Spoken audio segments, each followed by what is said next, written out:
2, check 1, 2. Let me pull up my notes immediately. Head 1. Freaking ladies. This thing doesn't take any longer for my notes to load.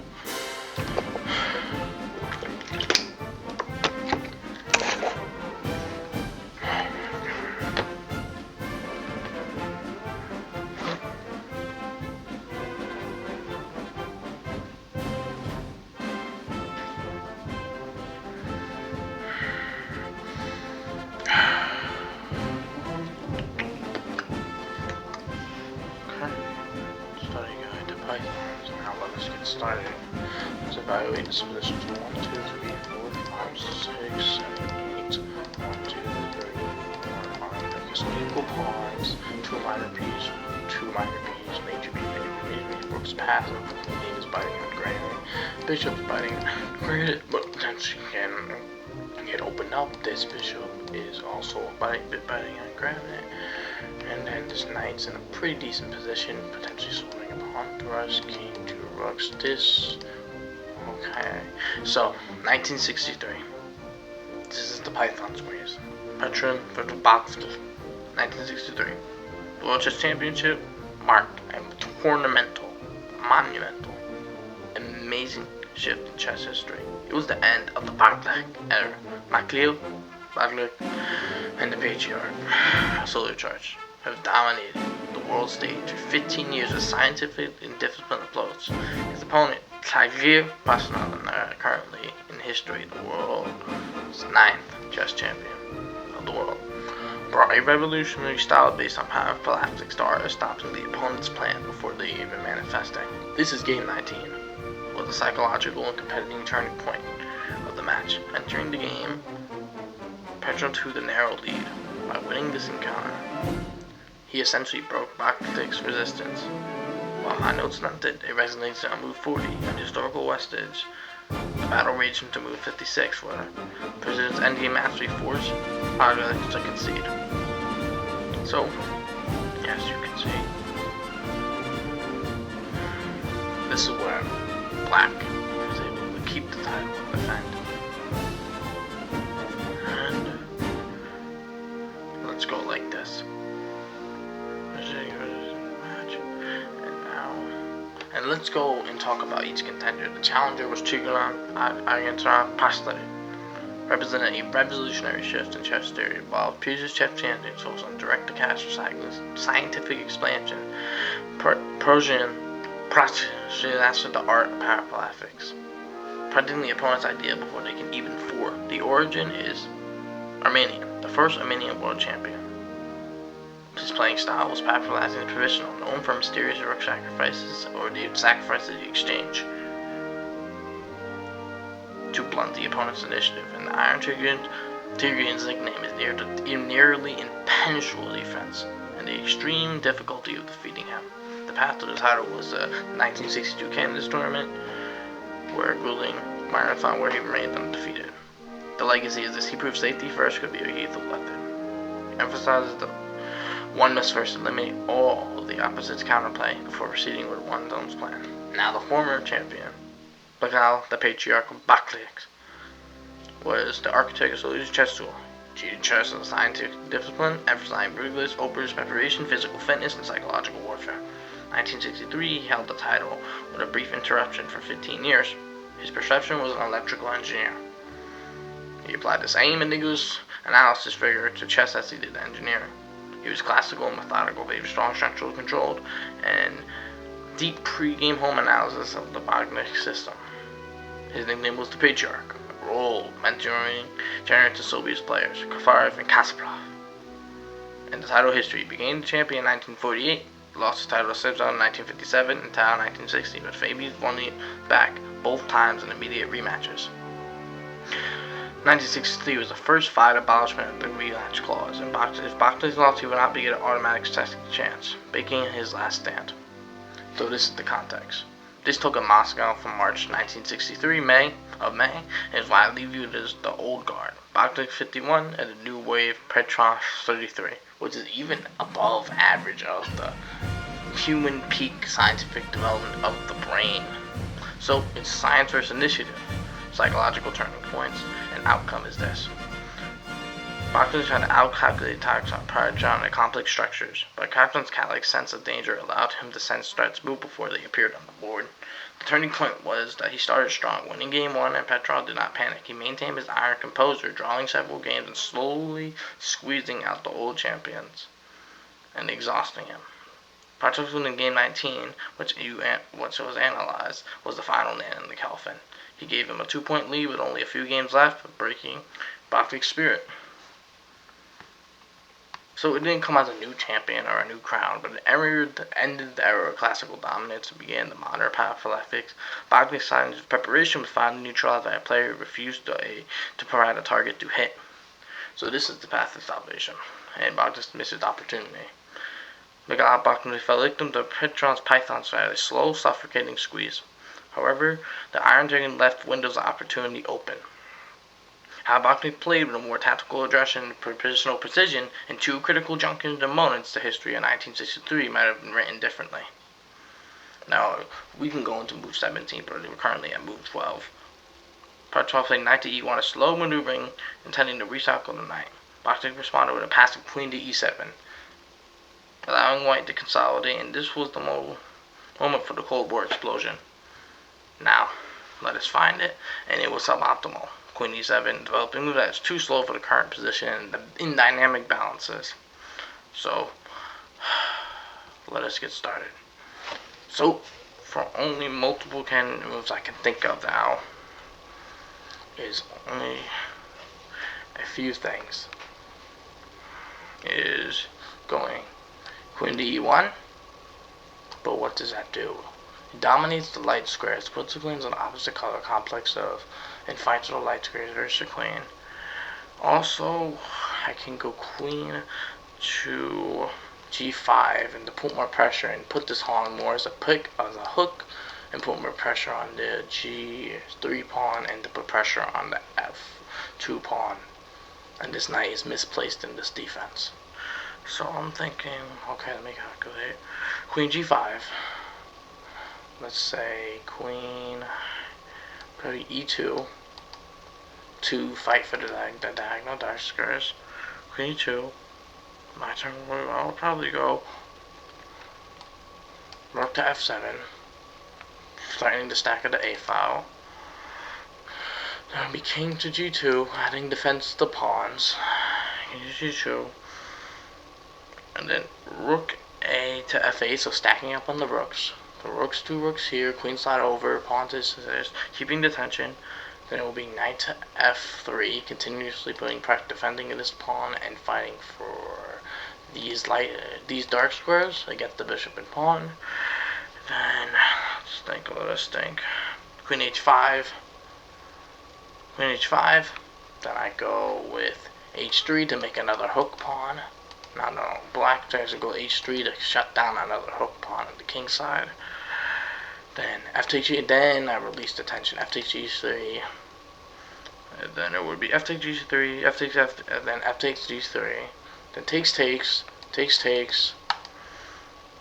and then bishop to g5 to control one of these dark square diagonals. Okay, let's try this. Queen to g5. Okay. Okay, knight attacks the queen. Queen to h5. Alright. Fighting a discover attack. Queen defends. And then it would be... I couldn't hook my queen in here now. But the question... No, let's do pawn to g5. Let's make a protector on this hook pawn. Pawn to g5, as I calculated. Pawn to g5. Okay, pawn to, of course, pawn to freaking of course, pawn to h4. Then it would be probably gonna go. Should I go? The question is, wait, because rook f7, is that too slow though? Because also I can grab a hook and start an attack. Because maybe I'm honestly feel like taking the pawn. Pawn takes, G takes h4, then G takes h4, T takes, G takes h4, so takes, T takes, and opens, okay, yes, and then here. Okay, I see. So, pawn takes. Most likely pawn takes, right? Of course, pawn takes again, shattering the king's structure, shattering the king's safety. Probably gonna most likely knight's gonna recapture, right? Knight recaptures. Queen goes in to put pressure on the knight and the pawn, putting pressure on this pawn and putting pressure on this rook. Okay. Now let us think. I'm gonna have to make some progress. I'm probably gonna get the knight into this game, right? Because knight, we can also do. I mean, we could trade off rooks, but there's no reason to. I'd rather keep the tension because king Saturn's safety. I should not simplify right now. So knight to f6, queen to f3, offering a queen trade, and then I'm gonna takes. No, what is this? Right, f3, queen takes e4. E4, you know, just the pawn hangs then. Okay, so yeah, I developed the knight, put pressure on these squares, support it, interfere with the rook trade. The rooks are connected. Right, and then swing over to the side and take the pawn and put pressure on the queen and offer a counter queen trade, but taking away putting his center. Knight takes. Rook slides over to attack, and now I trade off the queens. Takes, and then now there has to be some sort of tactic here. Right, knight takes, of course, and then I'm probably gonna defend the pawn, yeah, because I have more space. The question is, do I want to? Okay, so let's see. If I move here, put the king in more of a nading net. Rook takes pawn. Knight g4.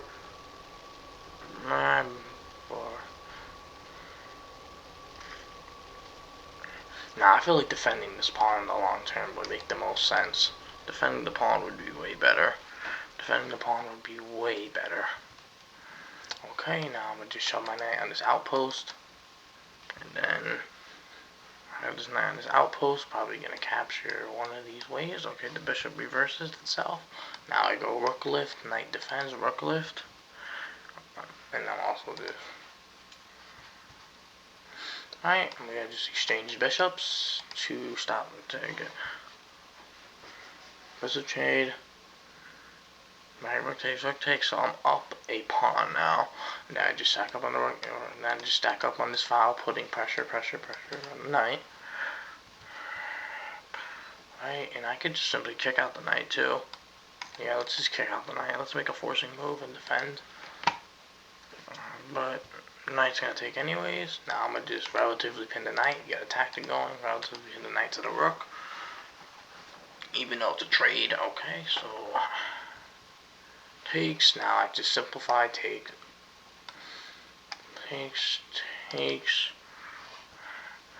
right, takes, and then I take the knight, right? Take the knight.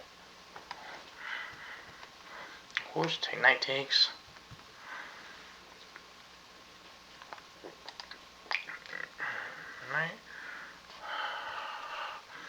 Right, and I just offer a trade of rooks. I need to offer a trade of rook because I'm up a minor piece, so this should be GG, why not?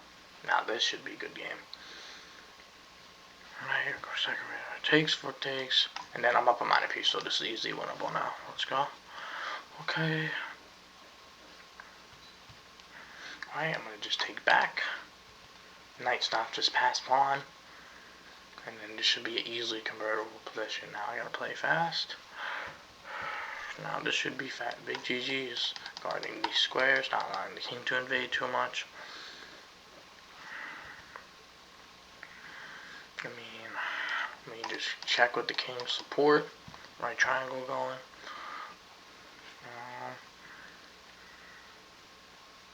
Okay. Okay, now let me calculate. Knight to d5, right? Knight to outpost. Watching this square. This pawn watches this square, so knight to d5. King to h3 to support this pawn push to offer trade. King to g5 to step behind it and report that my king is on a zigzag. King g3, king g5, king g3, king f5. queen f5, king to f, most likely going to be f2. Right, of course, knight goes on the outpost. Knight goes on the outpost.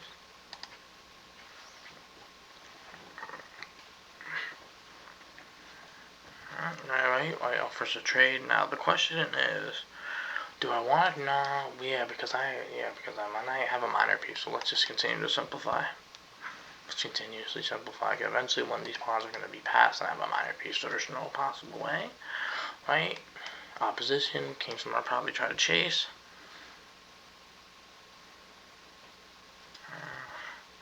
I'm gonna just slowly work my way up the board, and this should be GG. Why not? Nah, no reason. No. I gotta go stop this pawn. I gotta stop this pawn from pushing. Guarding this square again. And then this pawn goes more into a zigzag. Push the pawn to restrict the king from getting in. I'm just gonna wait.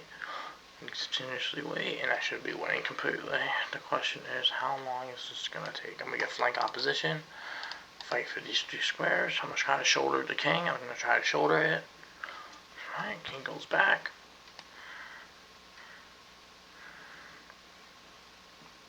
Let's go here to fight for the dark squares and threaten to shoulder the king again.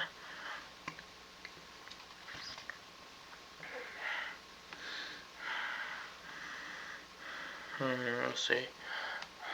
Probably gonna threaten it. Realistically, let's just start in this pawn. Let's try to win another pawn to create a passer. And then the knight guards those 3 squares. Right. Gain direct opposition from the king. Threaten to walk here. Or here.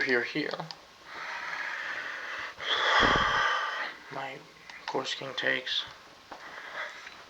Probably gonna get direct opposition on me.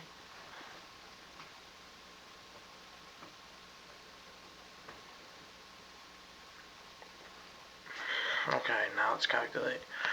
Alright, king to d2. King to d3, king e1. King c3, king e1.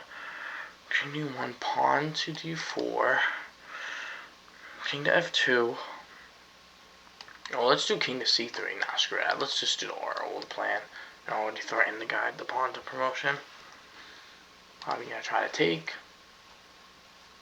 Now here. Here.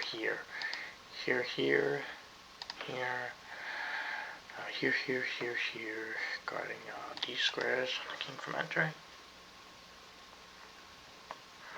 Alright, now I just check with a tempo. Knight defends. Alright, check again. Now this should be almost a mate. Alright, now I just take the pawn. Threaten to use triangulation. Pawn's gonna probably push. Most likely not. Okay. And now this should be checking my guaranteed promotion.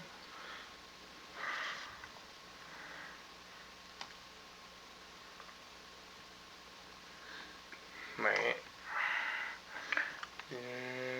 Now let's not trust my instinct. Let's just push. Because the knight stops it. It's a blockade anyways.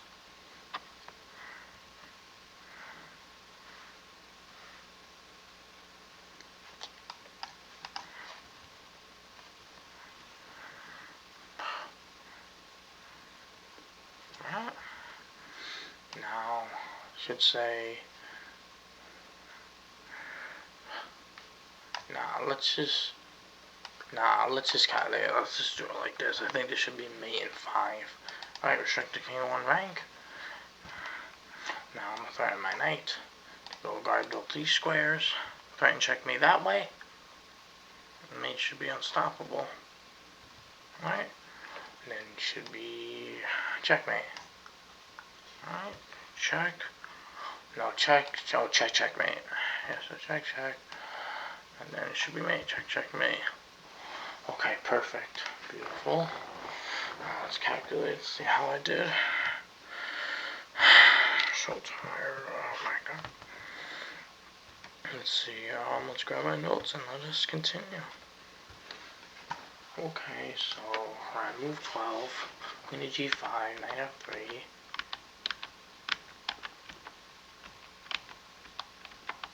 Sleeping.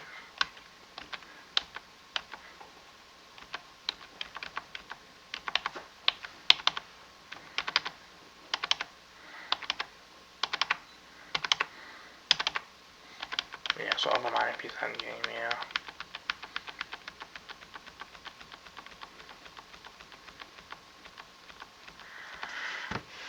Wow, wow, and that's, now let's just finish our script. Okay, now, let's see. Now, let's say it like this. Mikhail Botvinnik's defeat in Game 19 was not inevitable. It was a result of hesitation. At move 12, he hesitated and recognized a tactical opportunity and a positional squeeze at the same time, but failed to employ that initiative and not that passivity. Patriarch's genius layer was ability to make these human mistakes feel like insurmountable options. So, let's go this. Petrosian's reaction to this game includes surprising this to queen to g5 and keeping the tension and absolutely pinning the pawn and king is a complete place that is completely surprised that he understands the tactical imbalances and got outplayed and the pressure is succumbing. So, now, let's go and say this. See, now Patriarch cannot even easily improve his position. This place is practically their draw a perfect play. If this, and I would say, let's just say it like this. Real history was this. 1-0 Petrov, Bogdan's strategy is passive fatigue defense. And now the alternative strategy was a draw or 0-1 to Bogdan's aggressive and naive counter strikes. Bogdan retains the title by a narrow margin. Bogdan becomes the 9th FIDE champion. The end of the Bogdan era and the legend of the eternal patriarch. Hope you guys learned something new. I'm going to do a further analysis of why I did what I did and do my thought process out loud more often, but hope you guys enjoy, and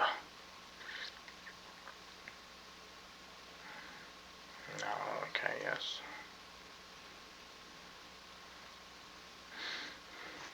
Beautiful. I hope you guys enjoy, and have a good rest of your, whatever you guys are watching. Like, comment, subscribe, and enjoy.